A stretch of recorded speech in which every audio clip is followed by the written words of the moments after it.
Basit, we are waiting for the others to join, फिर हम continue करते हैं. Okay madam.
अच्छा जी.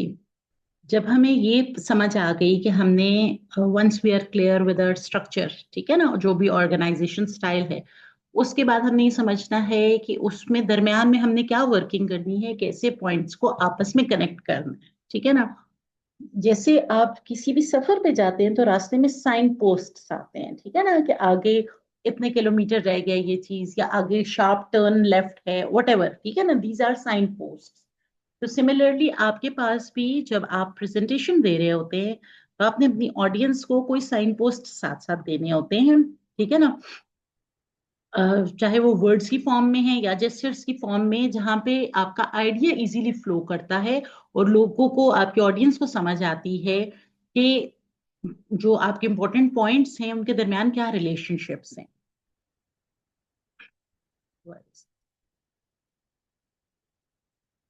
ठीक है ना. अब वो साइन पोस्ट किस लेवल पे हमारे पास हो जाते हैं, एट टाइम्स हमारे पास कुछ स्टेटमेंट्स होती हैं. ठीक है ना. जब हम ये बात करते हैं कि जैसे ये हुआ था इसी तरीके से ये वाला, similarly in the same way like wise, या फिर हम जब डिफरेंसेस की बात कर रहे होते हैं तो फिर how ever, on the other hand, conversely. ठीक है. डिपेंडिंग ऑन कि आप किस लेवल पे बात कर रहे हैं, आपके चॉइस ऑफ वर्ड्स अब अंदर इंपॉर्टेंट है.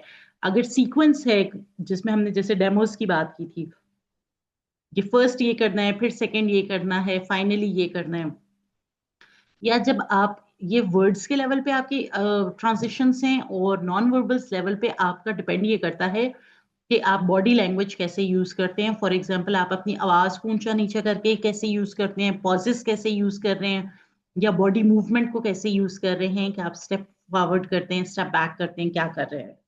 ठीक है. फिर प्रीव्यू हमेशा किसी आने वाली चीज का होता है, तो आपकी प्रेजेंटेशन के दरमियान में प्रीव्यूज होते हैं जिसमें लोगों को पता चलता है कि आगे क्या आ रहा है. बिकॉज आपको पता है, वैसे ही हमारे अटेंशन स्पैन्स बहुत लिमिटेड हैं. Specifically keeping in view, am I audible? हाँ. Yes ma'am. हाँ. स्पेसिफिकली कीपिंग इन व्यू कि हम जितना ज्यादा सोशल मीडिया यूटिलाइज कर रहे हैं, और उसमें भी शॉर्ट फॉर्म्स, जो रील्स की फॉर्म्स हैं या शॉर्ट्स हैं, वो देखने की वजह से ना हमारे अटेंशन स्पैन्स बहुत लिमिटेड हो गए हैं. तो ऑडियंस बहुत जल्दी किसी भी इन्वायरमेंट में से उनका दिमाग अटेंशन लूज कर जाता है. फॉर दैट मैटर हमें इंटरनल प्रीव्यूज देना बहुत जरूरी होता है कि ऑडियंस को पता चले कि आगे क्या आ रहा है. जो फॉर एग्जाम्पल, अब ये एक स्टेटमेंट फॉर लिखी हुई है कि अब जब हमने प्रॉब्लम्स डिस्कस कर लिए हैं तो अब उनकी सॉल्यूशंस की तरफ चलते हैं. ठीक है ना. ताकि आपकी ऑडियंस को पता चले कि भाई हमें पीछे, मतलब पीछे जाने का तो कोई रास्ता नहीं है, तो वो ये ना फील करें कि we are at a loss, ठीक है ना। और बॉडी के अंदर ही होती हैं, inside the speech, inside the presentation होती हैं। ऐसा नहीं है कि सिर्फ स्टार्टिंग में ही हो तो आपके लोगों को लग रहा होता है कि हाँ वी आर ऑन बोर्ड, अच्छा हमने प्रॉब्लम्स डिस्कस कर लिए, अब हम आगे फॉर एग्जांपल सॉल्यूशंस की तरफ चले गए, ठीक है ना। अच्छा, internally at times we are also using summaries. अब ये देखिए, ये एक बिल्कुल नई बात आ गई कि आपके जो भी मेन आइडियाज हैं वो हम समराइज करते हैं, ठीक है ना। आमतौर पे ये ऐसी स्पीचेस में किया जाता है जो या तो कॉम्प्लिकेटेड होती हैं या लंबी होती हैं, ठीक है ना।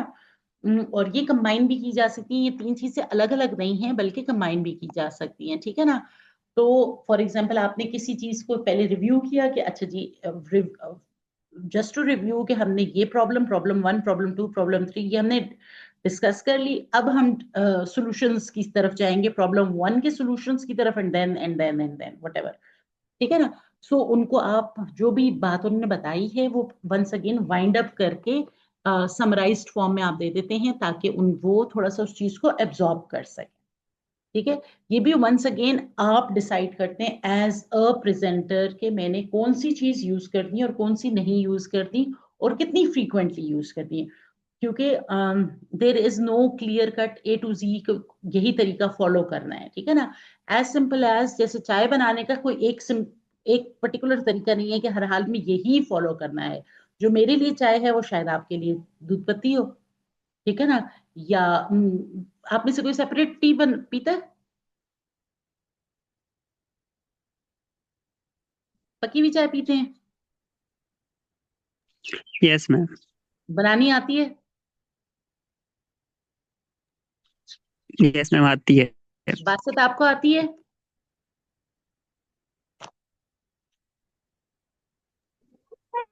नहीं। चाय ही नहीं बनानी आती?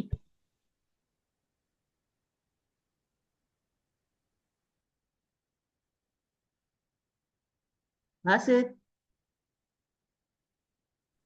मिनट कट हो रही है।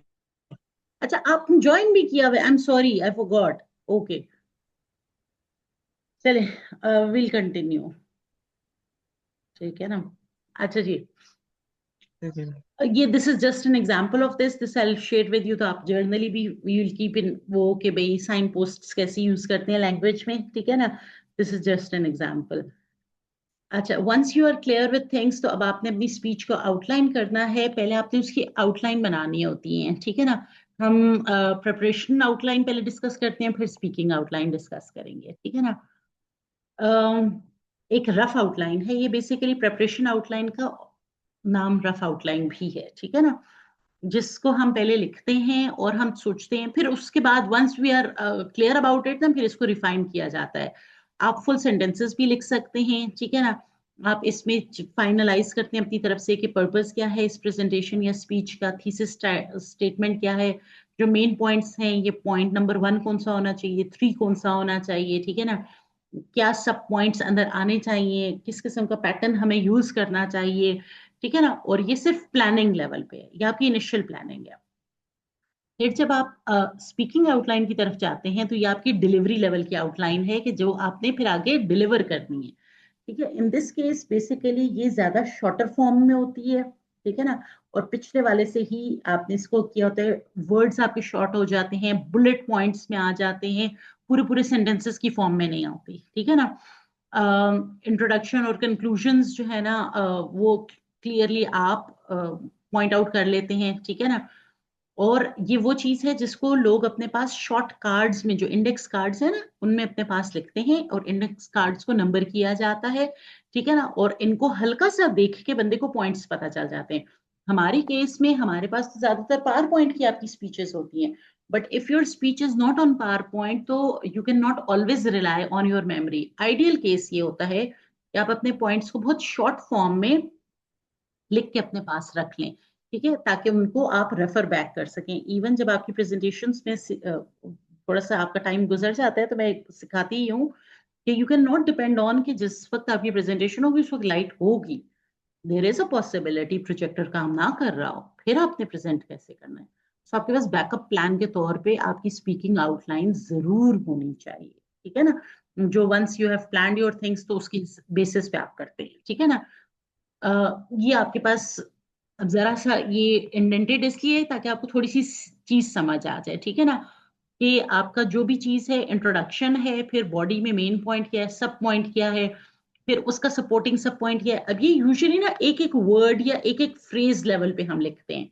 एक दफा ये लिखा हो कि भाई वो क्या कहते हैं आपके केस में, जीशान फॉर एग्जांपल आपके केस में, कि आगे नहीं पढ़ना, ठीक है ना, इतना लिखा हुआ था, बाकी तो बात आप खुद बोल लेंगे, ठीक है ना। अगर ये बात लिखी हो कि खेती बाड़ी, तो आगे बात तो आप खुद लिख लेंगे, but you need to keep in mind कि मैंने इलाका भी बताना है, मैंने खेती बाड़ी भी बतानी है, मैंने ये भी बताना है कि पढ़ाई was not in the plans, ठीक है ना। सो आप उस तरीके से अपने पॉइंट्स सेटल कर लेते हैं। तो हर लेवल इस केस में जरा सा आगे करके हो जाता है, तो हमें पता चल जाता है कि ये सब पॉइंट्स हैं। देखिए फिर नंबर 2 पे जब मेन पॉइंट है वो फिर वहीं पे उसी लेवल पे इंटेंशन जो है, लेफ्ट अलाइनमेंट जो है उस हिसाब से, ठीक है ना। So it is that kind of a thing.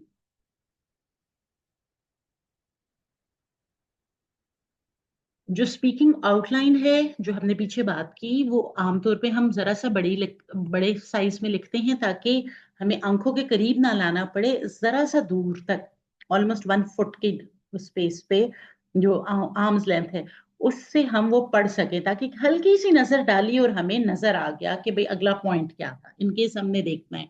कभी कभी अगर आपने नोट किया हो तो बहुत दफा सिंगर्स के पास भी इंडेक्स कार्ड्स होते हैं, क्योंकि पुराने कोई गाने होते हैं जो उन्होंने, उनको जबानी नहीं याद होते, तो उन्होंने अपने पास इंडेक्स में लिखा होता है, ठीक है ना। इनकी नंबरिंग जरूरी है, वरना तो वहां पे एक दफा मिक्स हो गए या गिर गए तो मसला हो जाएगा। और आमतौर पे लोग इसके लिए कोई रिंग बाइंडर या कुछ यूज करते हैं ताकि शफलिंग ना हो जाए, मसला ना हो जाए, ठीक है ना। फॉर एग्जाम्पल नंबरिंग भी हुई हो, लेकिन अगर 8 कार्ड्स हैं, 10 कार्ड्स हैं, गिर गए, तो फिर दोबारा से उसको सीक्वेंस करना पड़ जाएगा, ठीक है ना। और जहां कहीं पे भी आपने नंबर लिखा हुआ है, फिर सारे कार्ड्स में उसी जगह पे नंबर रखना है, ठीक है ना, ताकि आपको रीऑर्डरिंग अगर करनी भी पड़ जाए तो मसला ना हो। कार्ड्स इस साइज के होने चाहिए और ऐसी प्लानिंग होनी चाहिए कि फॉर एग्जांपल आपका जो रोस्टम है, जो आपका डायस है, उस पे आप रख सकें उनको, ताकि आपको हाथ में ना पकड़ने पड़े, सिर्फ एक नजर डाली और कार्ड अगला आगे कर दिया, ठीक है ना। कि किसी को इतना पता ना चले कि आप किसी रिटन मटेरियल को भी फॉलो कर रहे हैं, ठीक है ना। अच्छा, स्पीकिंग आउटलाइंस में दो चीजें बहुत इंपॉर्टेंट हैं, वो आपका इंट्रोडक्शन और कंक्लूजन है, ठीक है ना। तो इनको यूजुअली लोग ज्यादा डिटेल में प्रैक्टिस भी करते हैं और ज्यादा डिटेल में लिखते भी हैं, कि ये आपका इंप्रेशन भी ज्यादा स्ट्रांग बनाते हैं, और ये आमतौर पे भूल भी जाते हैं। बिगनिंग में भी आपको यूजुअली ज्यादा एंजाइटी हो रही होती है, और एंडिंग में भी यूजुअली ये होता है कि आप या तो थक चुके होते हैं या वो हो रहा होता है, टाइम का इशू होता है, तो आपसे गड़बड़ हो रही होती है, ठीक है ना। और सबसे आसान बात यह है कि आपने ज्यादा से ज्यादा प्रैक्टिस करनी है अपनी स्पीच की। जितनी अच्छी आपकी प्रैक्टिस होगी उतनी आपकी फ्लुएंसी अच्छी होगी, उतना आप ऑन ट्रैक रहेंगे, आपको मसाइल नहीं आएंगे, ठीक है ना। अह, हाँ जी, बेसिकली बस we are done with this for the topic today, ठीक है ना। कि आपको अपना टॉपिक चूज करना है, फिर उसका पर्पस देखना है, फिर आपने उसकी थीसिस स्टेटमेंट बनानी है, उसी हिसाब से आपने बॉडी डेवलप करनी है, स्टाइल डन करके, साइन पोस्ट अपने सॉर्ट आउट करके उसकी एक आउटलाइन बना लेनी है। Once you are done with that, फिर डिलीवरी तो हमारा आगे का टॉपिक है, ठीक है ना। हाँ जी। अच्छा, अब थोड़ी सी बात ये करनी थी कि नेक्स्ट वीक से आपके मिड्स आ रहे हैं। Has any teacher taken you on board regarding your mid exams? No ma'am, अभी तक किसी ने बताया नहीं है, बट यस वैसे पता है कि अभी स्टार्ट होने वाले हैं। हाँ, नेक्स्ट वीक से मिड्स आने वाले हैं। We need to have a short discussion about that, और आज की क्लास में सिर्फ आप और मैं हैं। So we need to work out a time कि हम ग्रुप में कोई डिस्कशन मैडम करें। मैं भी हूँ इसमें, अब्दुल बासित।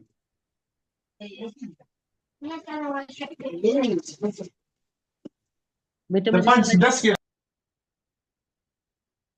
हाँ, Zeeshan, we need to work out a time ताकि हम थोड़ा सा मिड्स को डिस्कस कर लें, लेकिन एज अ क्लास डिस्कस कर लें, ठीक है ना। सो आई विल सी कि अगर हम या तो मैम वो स्केड्यूल फिर कर इस सकते। तरह है कि बताएं क्या कह रहे हैं आप? जी मैम आप बोलें।